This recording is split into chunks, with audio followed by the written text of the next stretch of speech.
Assalamualaikum warahmatullahi wabarakatuh. Salam sejahtera buat kita semuanya. Perkenalkan, nama saya Aditya Putra Basir, SPI MP. Saya bekerja sebagai dosen tetap pada program studi budidaya perairan Sekolah Tinggi Perikanan Hatta Syahrir, Banda Neira. Saya menyelesaikan program S1 saya pada program studi budidaya perairan Sekolah Tinggi Perikanan Hatta Syahrir, Banda Neira tahun 2013. Kemudian saya menyelesaikan program S2 saya pada program Magister Budidaya Perairan Fakultas Perikanan dan Ilmu Kelautan Universitas Brawijaya Malang pada tahun 2017. Salah satu mata kuliah dari 3 mata kuliah yang saya ajarkan di setiap semester ganjil adalah mata kuliah budidaya pakan alami. Mata kuliah ini membahas tentang konsep dasar pakan alami, jenis-jenis pakan alami, teknik budidaya pakan alami yang dimulai dari persiapan wadah, kemudian bagaimana mengkultur pakan alami, kemudian bagaimana proses pemanenan pakan alami, hingga bagaimana menggunakan pakan alami dalam berbagai kegiatan budidaya.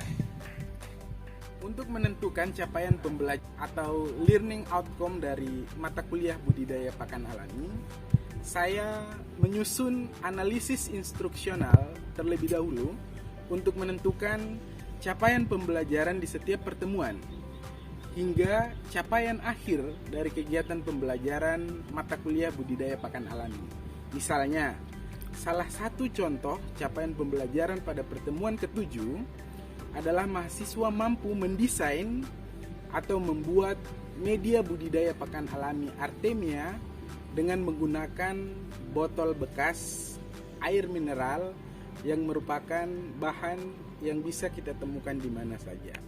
Setelah menyusun analisis instruksional, selanjutnya saya menyusun rencana pembelajaran semester atau RPS dari mata kuliah budidaya pakan alami tersebut. Pada setiap perkuliahan, saya akan menyiapkan SAP atau Satuan Acara Perkuliahan atau Pengajaran yang berisikan seluruh tahapan dan pokok pengajaran mulai dari pembukaan hingga penutupan kegiatan belajar mengajar. Karena di Banda Neira Maluku masuk dalam zona hijau, maka saya masih menggunakan model pembelajaran tatap muka dengan tetap memperhatikan protokol kesehatan, misalnya dengan memakai masker dan menjaga jarak untuk tempat duduk. Kegiatan pembelajaran saya laksanakan di kelas secara umum ataupun di laboratorium dasar yang ada di Sekolah Tinggi Perikanan Hatta Syahrir, Banda Neira jika ada materi yang berkaitan dengan kegiatan praktikum. Seluruh materi ajar saya sajikan dalam bentuk PowerPoint untuk saya presentasikan nanti di depan kelas. Sedangkan bahan ajar untuk kegiatan praktikum biasanya saya buat dalam bentuk job sheet. Untuk sistem penilaian, saya menggunakan beberapa instrumen penilaian dalam evaluasi proses.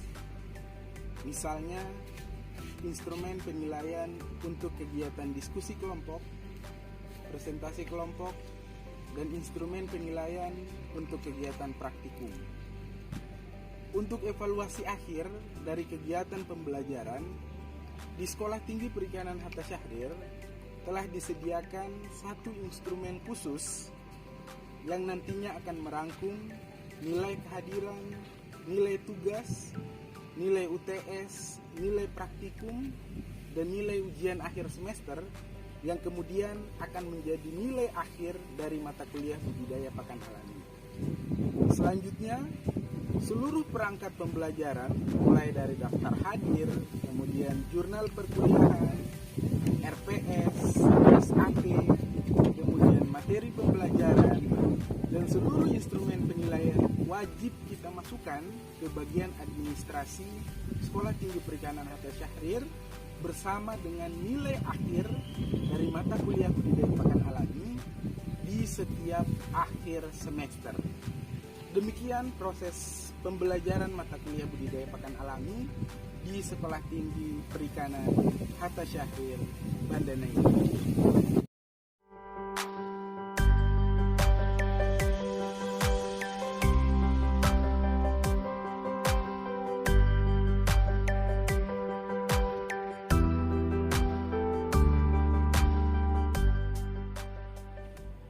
Assalamualaikum warahmatullahi wabarakatuh. Selamat siang, salam sejahtera untuk kita semuanya. Apa kabar Anda sekalian? Baik ya? Ya, saya berharap walaupun dalam kondisi pandemi seperti ini, ya kita semua tetap sehat sehingga proses pelaksanaan belajar mengajar dapat terus berlangsung ya dengan bentuk tatap muka seperti ini. Baik, pada pertemuan kali ini, pertemuan ke-7, sengaja mahasiswa sekalian saya bawa untuk mengikuti perkuliahan di Laboratorium Dasar Perikanan dengan tujuan capaian mata kuliah untuk pertemuan kali ini adalah bagaimana nantinya Anda sebagai mahasiswa bisa mendesain atau membuat wadah atau media budidaya dengan menggunakan alat-alat yang sederhana atau bahkan bisa menggunakan limbah sebagai media untuk kultur pakan alami. Baik, sebelum saya mulai pada pertemuan kali ini, saya akan absen dulu ya, satu persatu. Wahria Bugis, Sarah Ahmad, oke. Sindiawati Nipaan, baik. Yono Suryaningrat, Anjariani tidak hadir. Ada yang tahu kenapa Anjariani tidak hadir? Sakit? Baik ya, kita doakan semoga yang bersangkutan cepat sembuh dan bisa mengikuti perkuliahan.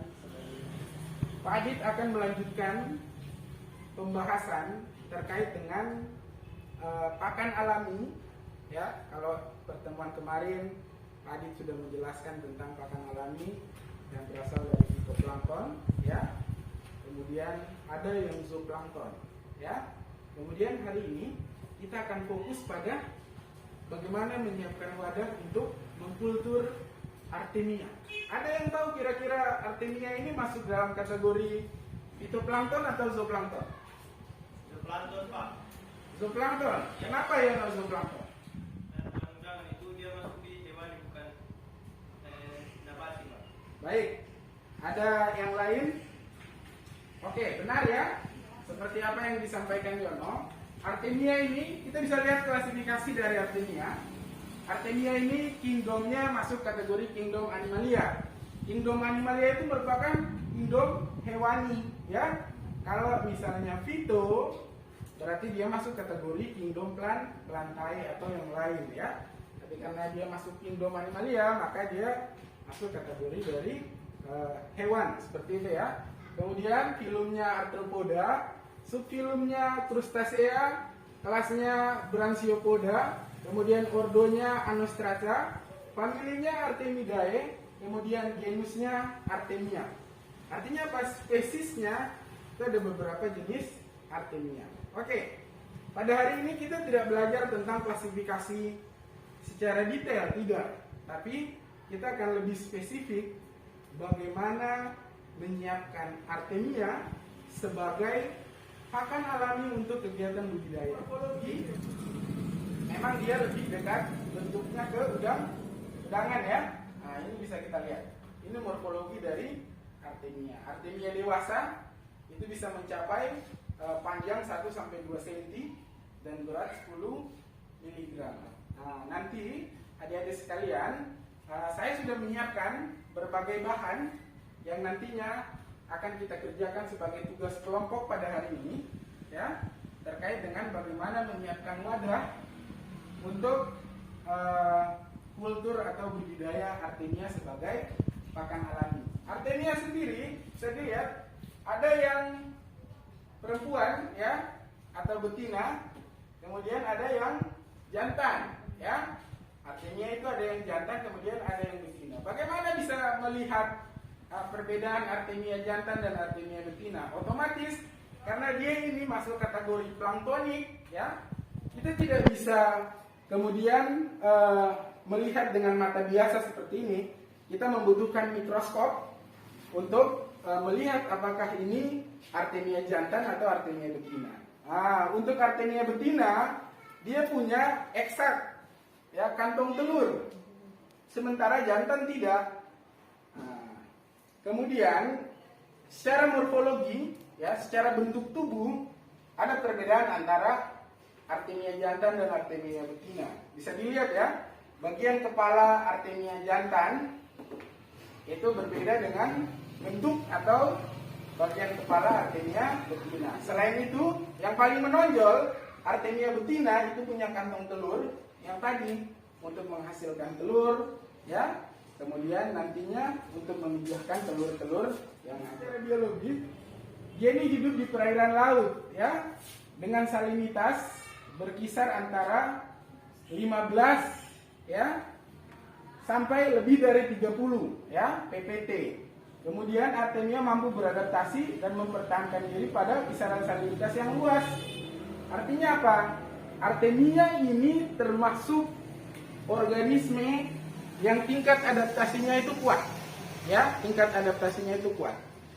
Dibanding dengan misalnya organisme-organisme yang lain, makanya banyak penelitian atau praktik itu yang memainkan peran salinitas, misalnya dengan skala salinitas ada yang 5 ppt, 10 ppt, 15 ppt, sampai 30 ppt dengan tujuan melihat kadar salinitas yang baik untuk mengkultur artemia itu pada kadar salinitas berapa, ya. Ini nanti masuk dalam kegiatan praktikum kita, ya, di akhir. Pada hari ini cakupan materi kita, ya, hanya sebatas bagaimana menyiapkan wadah yang nantinya akan kita pakai untuk praktikum nantinya. Bisa dipahami? Bisa. Ada yang mau bertanya? Silakan. Silakan, Sarah. Pak, apakah salinitas berpengaruh atas kelangsungan hidup? Baik. Iya, baik, ya. Kalau tadi saya sudah jelaskan, ini adaptasinya tinggi sekali, ya. Tapi memang perlu kalau saya sampaikan bahwa di salinitas 5 artemia ketika ditetaskan menetas, tapi daya tetasnya tidak sebaik di salinitas tertentu. Tapi untuk pembuktian apa yang ditanyakan oleh Sarah, otomatis harus kita uji, dalam kegiatan praktik atau penelitian untuk pembuktian bahwa di salinitas tertentu artemia masih bisa hidup, masih bisa telur-telur artemia itu masih bisa ditetaskan, ya. Ini pertanyaan yang baik sekali yang nantinya bisa kita pakai sebagai bahan untuk praktikum kita nanti. Seperti itu, ya. Ada lagi yang mau bertanya? Silakan. Oke, kalau sudah tidak ada yang bertanya, saya akan lanjutkan. Nah, ini yang seperti disampaikan tadi, ya. Kita lihat artemia ini dia masuk dalam kelompok udang-udangan, ya. Tapi berbeda dengan udang misalnya yang berukuran besar, misalnya udang faname, ya, udang galah. Artemia ini dia ukurannya planktonik, ya. Nah, seperti yang tadi Pak Adit bilang, yang paling besar saja itu hanya 1 sampai 2 cm. Artinya kecil sekali. Nah, makanya artemia ini dipakai untuk sebagai pakan alami untuk benih-benih ikan yang kita budidayakan. Karena apa? Karena kita menyesuaikan dengan bukaan mulut dari si larva ikan yang kita budidayakan tadi, ya. Kalau kita kasih ikan buca atau kita kasih pakan yang lebih besar dari bukaan mulut, otomatis tidak akan termakan oleh si ikan tersebut, ya. Oke, kemudian dia hidup di perairan dengan salinitas tinggi. Kalau tadi ada pertanyaan, bagaimana kalau salinitasnya rendah, ya?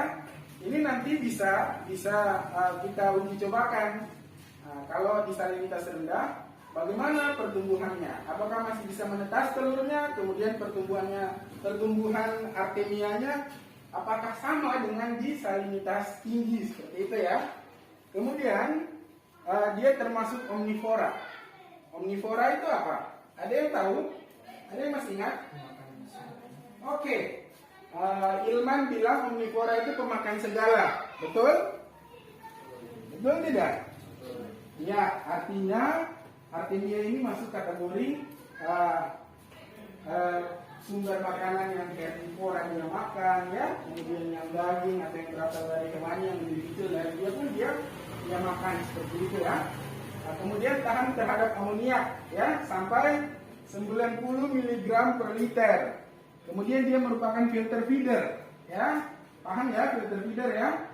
Kemudian dalam kondisi lingkungan kurang baik, artemia ini akan menghasilkan telur atau kista yang diselubungi selaput. Nah, ini bisa kita lihat. Ini merupakan jangan mereknya ya, bukan merek. Ini merupakan artemia, ya. Artemia yang sudah menjadi kista. Kista itu apa?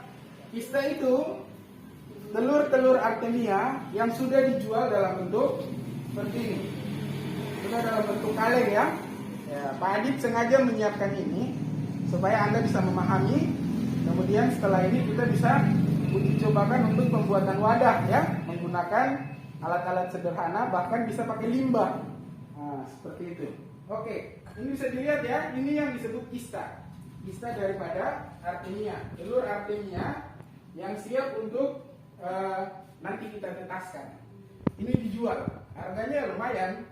Ya, ada yang mencapai 500-an ribu, ada yang di bawahnya, ada yang lebih tinggi. Tergantung merek ya, tergantung merek dan kualitas dari telur-telur artemia ini. Oke, kita bisa lihat kalau kita mau jadi orang budidaya, kemudian ingin mengkultur artemia sebagai pakan alami untuk ikan-ikan yang sedang kita besarkan, larva-larva ikan yang sedang kita besarkan, otomatis kita harus paham tentang siklus hidup dari artemia ini. Ya, kita mau benihkan lagi sampai menjadi artemia dewasa, indukan, kemudian dia bertelur, dan telur-telur itu akan kita panen menjadi telur-telur yang siap kita jual. Ya, nah, ada tekniknya. Otomatis yang pertama harus dipahami dulu tentang siklus hidupnya ya. Untuk melakukan kultur atau budidaya artemia sangat mudah ya, sangat mudah. Jadi nantinya di rumah ataupun di tempat-tempat Anda melakukan penelitian atau pembenihan ikan-ikan yang Anda pelihara, kemudian mau Anda kasih pakan artemia sebagai pakan alami, pada saat Anda akan mengkultur artemia, Anda bisa menggunakan wadah-wadah sederhana. Wadah untuk kulturnya itu bisa menggunakan botol aqua misalnya. Nah, saya biasanya menggunakan botol aqua untuk kultur artemia dalam jumlah yang tidak banyak, sedikit. Misalnya kalau ada adik-adik mahasiswa yang membenihkan ikan hias untuk dipelihara atau untuk dijual dalam jumlah yang tidak terlalu banyak, kemudian mau menggunakan artemia sebagai pakan untuk larva-larva ikan tersebut, bisa menggunakan media-media sederhana seperti ini. Ya, hari ini Pak Adit akan memperagakan bagaimana cara membuat media sederhana untuk mengkultur artemia. Oke, kita lihat bahan-bahan yang perlu kita siapkan. Yang pertama, botol aqua bekas ya. Kemudian bisa dilihat di sini ada pipet, kemudian ada pisau, yang paling sederhana pisau, kemudian nanti ada tali rafia untuk menggantung. Kita akan langsung uji coba nanti setelah saya peragakan. Setelah saya peragakan, saya akan bagi beberapa kelompok ya dari kelas ini untuk masing-masing kelompok menyiapkan atau membuat wadah kultur artemia seperti apa yang sudah Pak Adit peragakan. Bisa dipahami? Saya seperti ini. Kemudian tergantung ya, kita mau pakai berapa mililiter air misalnya ya. Kalau misalnya tidak terlalu banyak, kita bisa membuang sebagian dari bagian bawah botol aqua. Misalnya seperti ini. Ini saya buang sepertiganya saja. Pakai pisau cutter. Bagian utara atau selatan, timur atau barat, kita lobangi. Pelobangan ini tujuannya sebagai tempat untuk menyantolkan tali, ya, mengikat tali. Kemudian nanti posisi dari wadah itu seperti ini. Posisinya terbalik, ya. Posisinya terbalik seperti ini, ya. Sekarang kita lubangi pada bagian yang berlawanan. Selanjutnya, pada bagian yang sudah kita lubangi tadi, kita masukkan tali rafia, ya. Boleh tali yang lain, ya. Tapi kalau misalnya kita pakai tali rafia, otomatis kan lebih murah dan lebih mudah kita dapat, ya. Bisa kita ikatkan pada kedua sisi bagian yang kita lubangi. Kemudian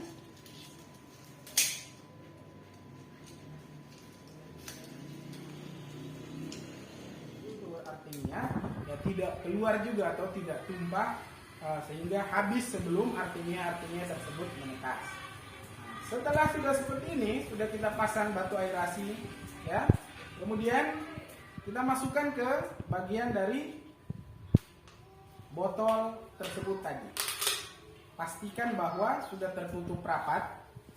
Setelah tertutup rapat, nantinya akan kita pasangkan selang aerasi pada bagian sini untuk memasang batu aerasi. Kemudian kita pasang selang aerasi, ya, bagian tutup botol atau sebaliknya, ya, yang mana yang kita lihat paling rapat sehingga tidak ada air yang keluar lewat bagian tutup botol. Oke. Sederhana, ya. Inilah wadah yang nantinya akan kita gunakan dalam praktikum nantinya sebagai wadah untuk mengkultur artemia dengan skala kecil. Bisa dipahami ya? Ada yang ingin bertanya? Silahkan, sebelum saya lanjutkan. Silahkan, Yuyun.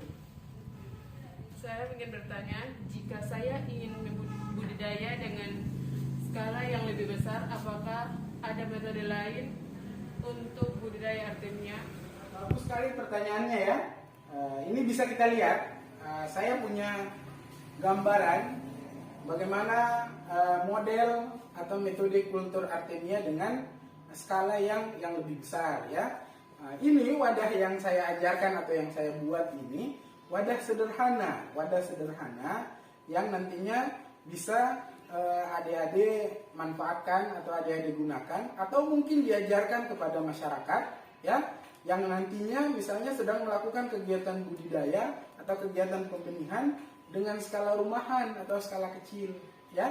Tapi kalau seandainya kita ingin untuk kegiatan budidaya yang jauh lebih besar, otomatis wadah yang kita gunakan juga harus jauh lebih besar ya. Kemudian supaya tingkat keberhasilannya itu tinggi ya, ada teknologi yang lebih intens yang harus kita pakai untuk memastikan bahwa artemia yang kita kultur dalam jumlah banyak itu menetas dengan baik dan dapat kita gunakan nantinya untuk dijadikan sebagai pakan dari larva-larva ikan yang sedang kita budidayakan.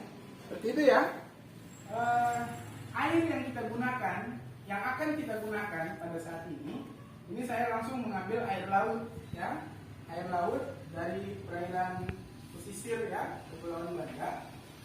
Yang salinitasnya sudah saya ukur. Saya masukkan ke dalam wadah yang sudah saya siapkan. Seperti ini. Nanti modelnya seperti ini.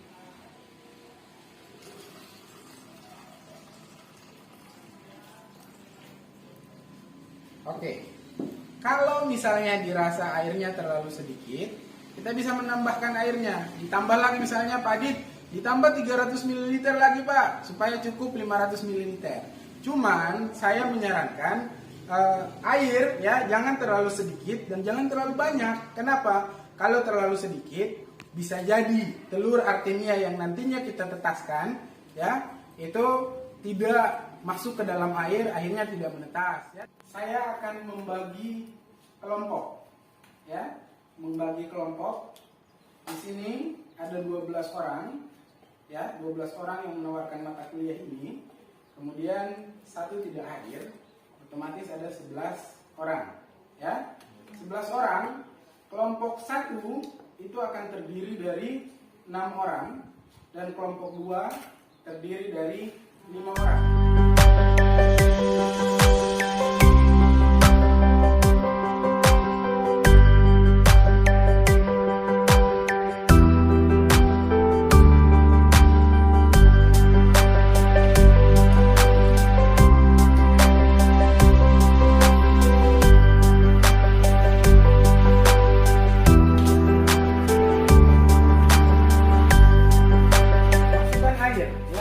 Kasih 500 ml ya, kelompok 2 tadi 500 ya, 500 ml karena masukkan air 500 ml.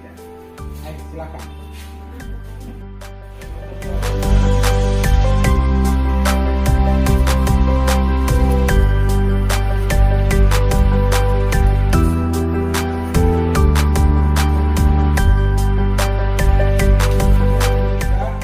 Berhasil ya untuk wadah.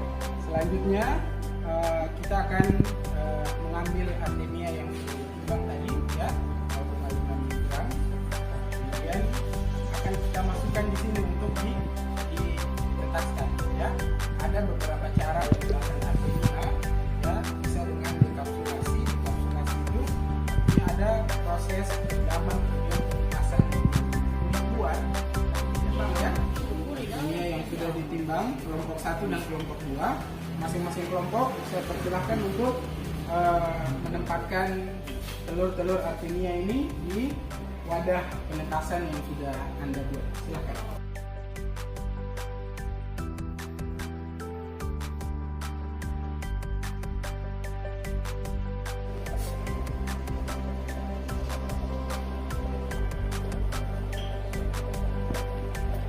Untuk bagaimana kemampuan Anda membuat wadah, kemudian mencoba mengkultur artemia. Selanjutnya akan kita lanjutkan di kegiatan praktikum ya, di pertemuan terakhir nantinya dengan melihat perbedaan salinitas ya di antara perlakuan yang ada. Kemudian kita akan melihat ketika menggunakan proses penetasan dengan sistem dekapsulasi dan dengan biasa seperti ini, mana yang lebih baik hasil penetasan. Oke, kita kembali ke tempat duduk masing. Dengan Anda bisa membuat wadah penetasan salinitas dengan media sederhana atau bahan bekas seperti botol aqua, akan memudahkan Anda ya, akan menambah pengetahuan Anda untuk nantinya dipakai dalam praktis kegiatan pemilihan ya, yang nantinya pakannya menggunakan artemia. Kemudian ilmu yang Anda dapat hari ini, saya berharap nantinya bisa Anda tularkan ke masyarakat ya, sehingga masyarakat menjadi tahu dan melakukan hal-hal yang sederhana seperti ini untuk kegiatan budidaya yang lebih baik. Selanjutnya di pertemuan berikut, karena ini sudah pertemuan ke-7 ya, pertemuan berikut kita UTS ya, ujian tengah semester. Setelah UTS kita akan lanjut dengan kegiatan atau materi mengkultur zooplankton jenis yang lain. Cukup sekian untuk hari ini, untuk pertemuan kali ini. Kita ketemu lagi di hari dan waktu yang sama ya. Ini hari Selasa jam 1 siang atau ba'da zuhur di tempat yang sama ya. Kita akan menggunakan ruang kuliah ini atau lab dasar ini untuk pembahasan materi-materi selanjutnya sampai kegiatan praktikum. Bisa dipahami ya? Oke, saya cukupkan untuk hari ini. Terima kasih atas kehadiran dan partisipasi mahasiswa sekalian. Wassalamualaikum warahmatullahi wabarakatuh.